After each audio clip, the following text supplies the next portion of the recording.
ou pensando no futuro, ou pensando no passado. Mas quando a gente está no presente, dificilmente os baixos da nossa vida, eles estão naquele momento presente.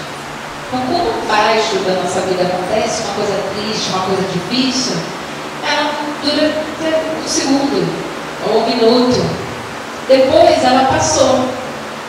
Só que a gente continua apegado naquela situação e revivendo aquilo. Então é uma escolha, a gente traz aquilo para preencher outros momentos, que não são mais os momentos daquela situação. E isso acontece muito, por exemplo, com términos de relacionamento, decepções amorosas, mas também com decepções profissionais, com mudanças profissionais que não coincidem com aquilo que a gente realmente buscava. Então pode acontecer em diversas áreas da nossa vida, na área da saúde, que hoje em dia eu considero que talvez seja uma das mais difíceis, que é perda de uma pessoa que a gente ama muito, de uma pessoa muito próxima, de um familiar.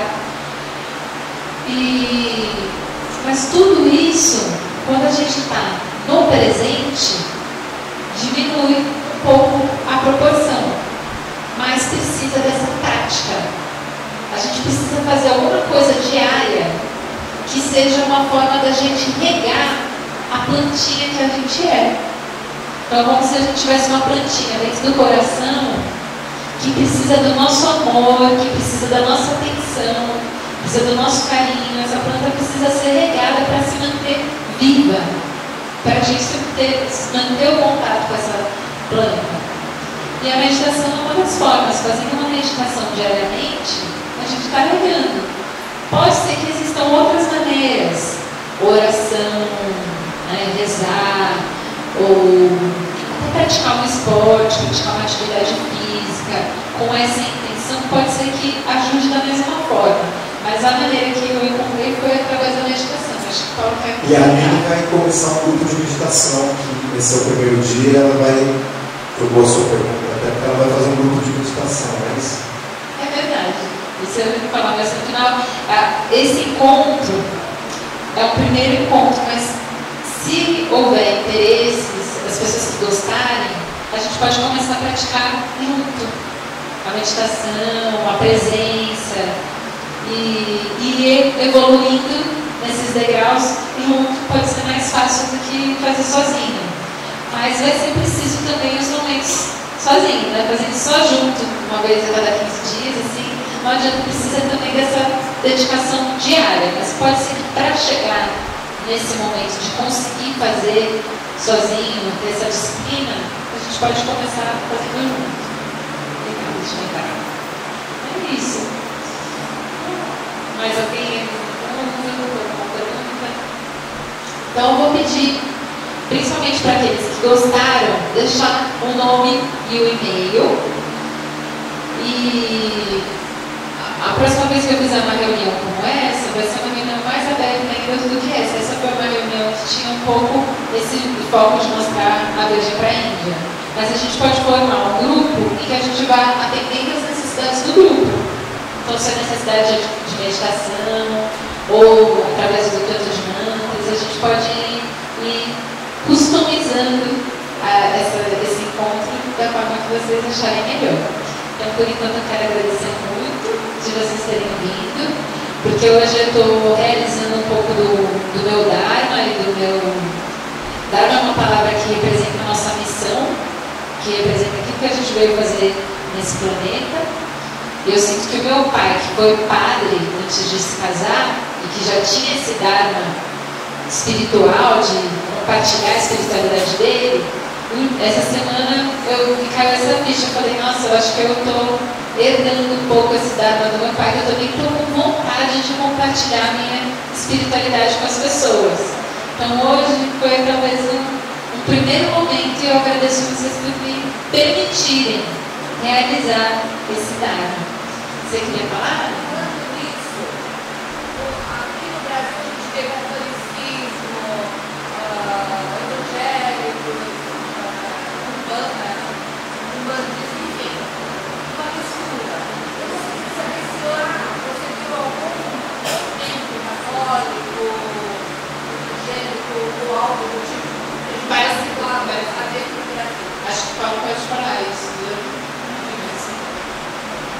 Tem catolicismo na Índia. Cristianismo, né?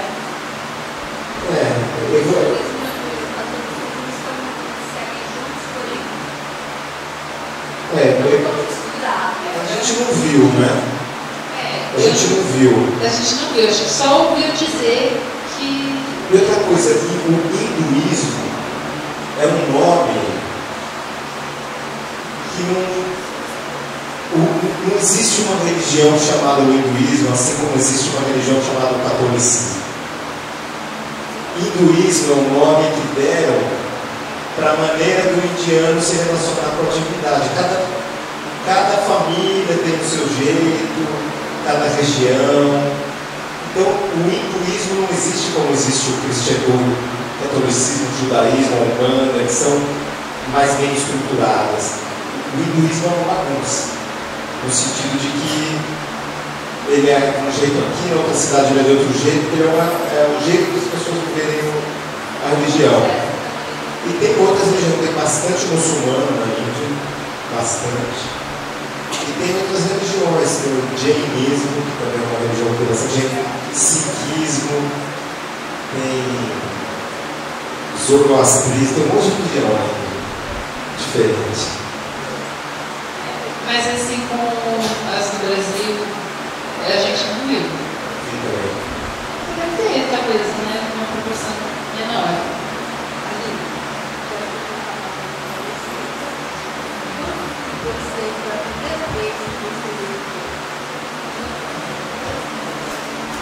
A minha mãe está fazendo uma pergunta, que ela quer saber quando foi a primeira vez que eu meditei. E eu acho que eu até já sei, porque ela me deu uma piscadinha para o que eu tenho que responder. Porque tem uma coincidência muito especial, que a minha mãe fazia yoga quando eu estava na barriga dela, quando ela estava grávida de mim. E ela fazia yoga com uma professora aqui em Guarulhos, chamada Terezinha, e essa foi a professora do Trembada, foi a primeira professora de yoga dele. Ele conta isso numa entrevista, que foi a primeira vez que numa meditação ele viu a figura do mestre dele, que até então ele não sabia que era o mestre, não sabia, mas que aí depois ele lembrou que ele já tinha tido essa visão quando ele tinha 13 anos, que é mais ou menos a mesma época que eu e a minha mãe estava grávida de mim, não sei, talvez ela deu aula mais ou menos na mesma época para mim, e eu estava lá meditando já dentro da barriga.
Deixa eu explicar essa história que você está contando.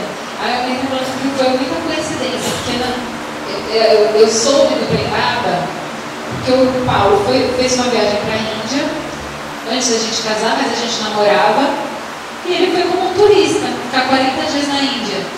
E lá, depois de um mês, que ele conheceu uns brasileiros, e esses brasileiros estavam lá por causa do Prembaba. Então ele voltou da Índia falando, conheci um mestre brasileiro, curioso, né? Lá na Índia, fui encontrar um guru brasileiro. E em seguida disso, eu fui num jantar com o Paulo, e num jantar indiano, e E o Paulo fez assim para mim: a única pessoa que eu conheço aqui nesse jantar é aquele homem, mostrou o homem. Eu falei: pois ele é a única pessoa que eu também conheço. Que foi que hoje essa pessoa que a gente conhecia em comum é um sacerdote do Prepaba. E ele foi um cantineiro do colégio. Há uns 10 anos a gente teve uma cantina vegetariana e ele administrava essa cantina, chama Govinda. Então são as coincidências aí do mundo. O Paulo foi conhecer ele na Índia também, porque ele estava lá junto com o Prepaba. Antes de falar mais um pouquinho, porque eu acho assim, quer queira, quer não, eu estou dentro dessa religião. E às vezes, tem que falar, eu sinto aquele ciúmes do coitado, né? Porque todo tempo que a gente tem no final de semana, ele sabe coitado. Mas ao mesmo tempo, eu fico admirando você, seguidora